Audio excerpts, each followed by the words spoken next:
Welcome to Mysteries of Superstition Mountain. I'm Larry Hedrick, where we bring the past into the present for our future viewers. Today we have another great story by Hank Sheffer. Thank you, Larry. You know, as so often is the case, people come out here to go looking for treasure, looking for gold, any kind of thing that has adventure written around it. But when it says treasure, the one singular thing that they all have in common is that they have a map either in their mind or on paper, and it has an X on it that marks the spot. Well, the interesting thing about the X that marks the spot is that it has two options. One of those options is that when you get there, the X is in the wrong place. Or the other option is the X is fine, but the gold is in the wrong place. Either way, you don't find anything except the X. Well, today what we're going to talk about is a place where X really does mark the spot, and I'm going to show you right where it is. I'll tell you about the gold itself a little bit later, but I'm going to show you right where it is. And we're going to deal this time with the Palmer Mine that's on the western facade of the Superstition Mountain. Now, before we get into that, I want to talk a little bit about Ralph Fleetwood Palmer himself. He was an interesting man, a man who really loved this area, loved Arizona, loved superstitions. But now, Palmer was born in Marquette, Michigan, back in 1875. He grew up like all good little boys. He went to school, and he finished up that part of his schooling at the University of Michigan in 1898. From there, he went on to the University of Illinois for 2 more years. And once he graduated from there, he immediately went into to a hospital over in Chicago, where essentially I think what he was doing was serving an internship until 1902. Now, as soon as he got his diploma from that, and bear in mind he's a surgeon now, he's a full-blown physician, he's got everything working for him. And in 1902, in December, the first thing he did was he booked out of there and he went to Arizona. It was still Arizona territory at that time, but he's now in Arizona. He was a busy boy there for the first 3 months while he was here. He first went to Prescott, and then there, very shortly thereafter, he wound up in Camp Verde. And from that point, he went over to where this brand new dam project was going in over at Roosevelt Dam. He was working there as a clinic doctor. He was taking care of the Indians as well as anybody else who was working on there. But this is where we get the impression that he really decided that he loved Arizona. He was going to stay here forever. He loved it here. And the story comes down that there was a chief who, his name was Ashnishne, and all of his Indian braves, or the people who were with him there, were the ones doing the work on the Roosevelt Road at that time, or the Dam Road, which we now call Apache Trail. They had decided to quit working because the chief's 2 wives had gotten into a fight, and they were afraid that they were going to die. And Ashnishne, he was just having a real fit because these 2 wives, who had actually been in a fight with each other, one had a hatchet cut in the side of her skull. Now, you can't make this stuff up, people. This is what the true story is. And what was going to happen was these wives are each supposed to give him a son that he could impart the secrets of the Superstition Mountain and the Thunder Gods to. And if they died, then he didn't have any sons. He was going to get cranky. The Pimas were going to live, and we wouldn't be able to build Roosevelt Dam. And there you have it.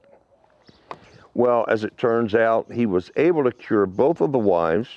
The Indians did go back to work, and everybody was happy as frog's hair, however happy that may be.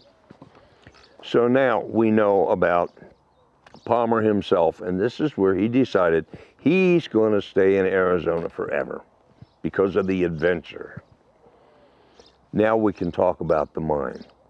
And the way to do that is we have to actually start in 1886 with William Kimball. William Kimball stumbled across, which is normally the case, he stumbled across an ore deposit that was actually copper. And it was on the front alluvial fan of the Superstition Mountain. And he started to dig and dig and dig. And he dug down to the 75-foot level. He actually found some pretty rich ore there. He shipped it off. And he kept the mine going for nearly 20 years.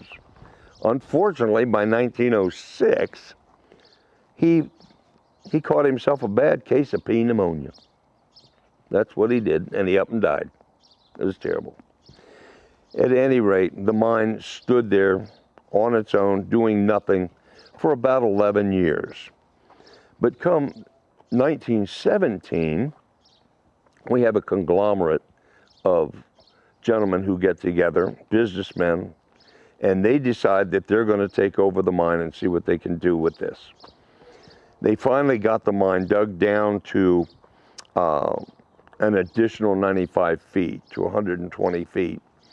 And they also, in 1918, had cut in a drift.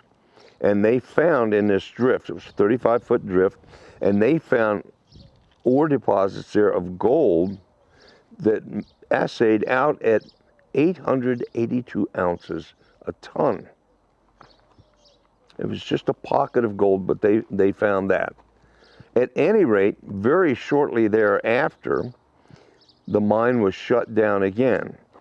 In 1917, bear in mind, we're now called into war with Germany in the First World War. Now, a little sidebar about that most people don't even think about was that the Germans had actually tried to make a pact with Mexico to become part of the allies of Germany. And if that was to take place, they would receive parts of Mexico back again from what was now going to be Arizona. And bear in mind, Arizona at that time was the bottom half and the top half was New Mexico. So that was a deal. That's just a little sidebar that most people don't know. It didn't work out. Mexico didn't fight. They still don't fight. Be that as it may. So the mine shut down again. Now, in this conglomerate of people that had taken over the mine, which was called at that time the Buckhorn and Boulder Mining Company, was our friend Palmer. Well, these another 10 years passed by. In 1926, thereabouts, he bought into the mine. He paid off the $5,000 note that had come to be, and he paid off any assessments that should have been going on at the time, and he took over the mine himself.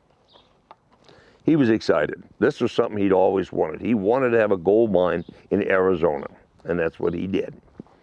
The only problem was he didn't have enough capital to keep digging. And in his mind, he believed that this mine had to get down below 225 feet to really find the gold that he believed was there. Now, bear in mind, we're talking about 225 feet straight down is what he's doing. Well, he got some other guys together and they formed another company that was called the Superstition Sage Mining Company. And they finally, after 10 years, got enough money to continue their dig. And they're digging and digging and digging. Another 10 years passes by. And we're now down to the point where what's happening is that there's more money going into getting the money out of the hole than the money coming out of the hole to pay the guys who are taking care of doing all the business. So nobody's making money here. So 1945 rolls around. And what happens?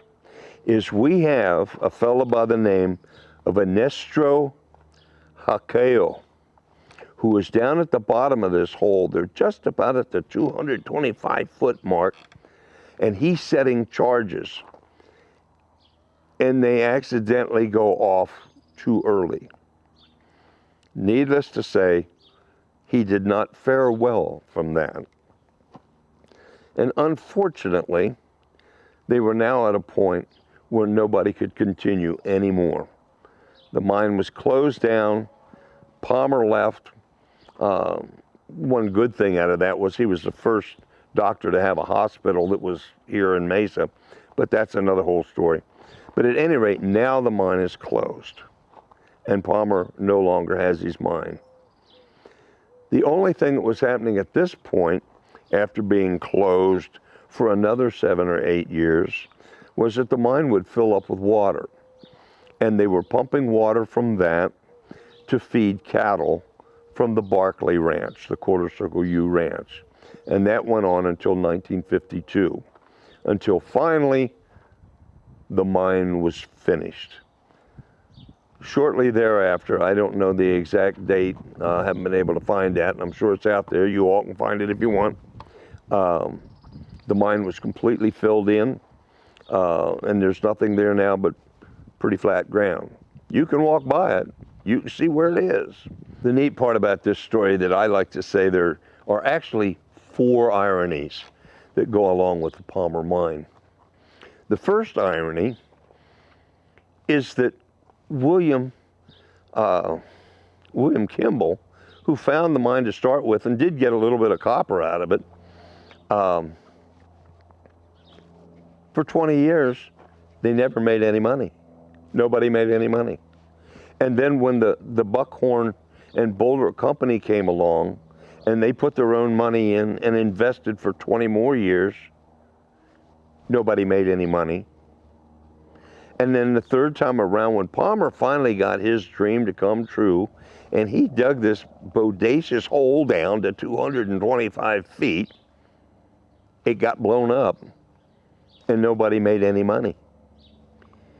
The fourth irony is the hardest irony of all, is that the gold is still there. Because while they're digging this 225-foot hole, they're also digging drifts off to the sides. And many of those drifts, the first one we found was 882 ounces of gold per ton. There were also numerous other ones that were 400 ounces to the ton or more. And what they did was they dug through the veins. They never mined the gold that was there to make enough money to make it worth anything. Now, do I know why those 4 ironies exist? No, I don't. But I can tell you what I do know for sure is that the X on the map over the Palmer mine is true. It's just you're going to need a shovel that's 225 feet long to get down to the gold. Otherwise, it just remains one of those mysteries of the Superstition Mountain. Thank you for watching this episode of Mysteries of the Superstition Mountains.